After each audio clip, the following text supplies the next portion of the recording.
A few years ago, I performed a citizen's arrest on someone who turned out to be a heroin addict, a thief, and who was wanted for several offences, including assault.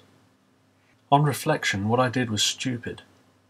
When the police officer was taking my statement later that day, I described to him how I chased this man into a building, at which point the officer stopped and said, "I would not have done that, as it was impossible to know what was inside." He was, of course, right, and things could have turned out very badly. Why am I telling you this? Well, I grow sick and tired of the same old self-righteous and thoroughly refuted argument of, "You cannot be good without God," coming up again and again. Now, I am not a hero. There are far more worthy people out there deserving of that title. But there is an apparent contradiction between my belief that there is no God and no life after this one, and the instinctual actions that led to this man being taken away in the back of a police van. Not until after the event did the thought cross my mind that maybe, being more concerned for my safety, I should have let him go. After all, I do not expect any rewards, or even a consolation prize if I had lost my life over this. Nor did I expect to gain from succeeding in detaining him. So why do it? And moreover, even after thinking about those events and how they could have gone wrong, why do I feel I would do it again? The answer is simple.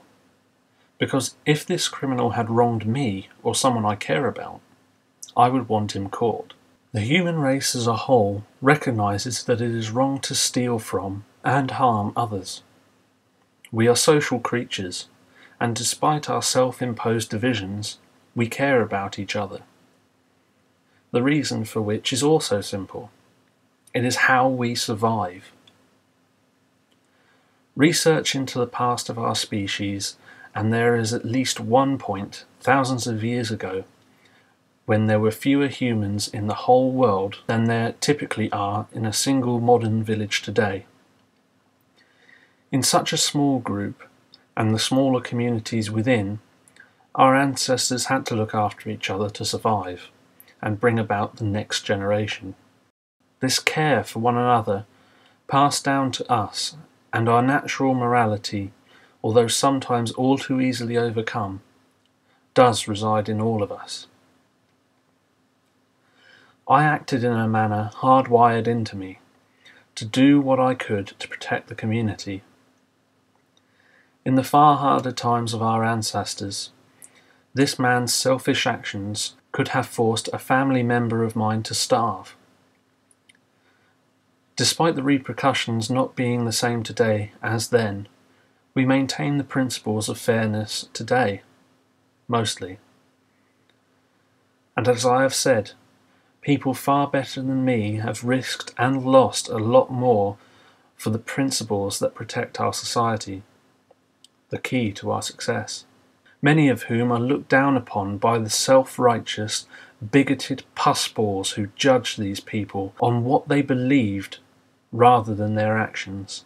Personally, for someone thousands of miles away to turn round and tell me I am immoral because I do not believe in their God or the truth of their book is deeply wrong.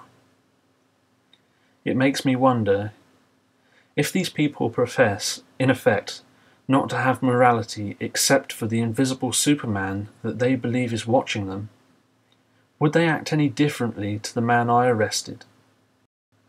If you have any stories like this that you feel like sharing, please feel free to post them here as a video response. I am interested to hear them and your reflections on them. Please note, although in the UK every citizen has the power of arrest, it is advisable to familiarise yourself with the do's and don'ts in regards to performing one. I would also urge people not to place themselves at risk by attempting to detain criminals.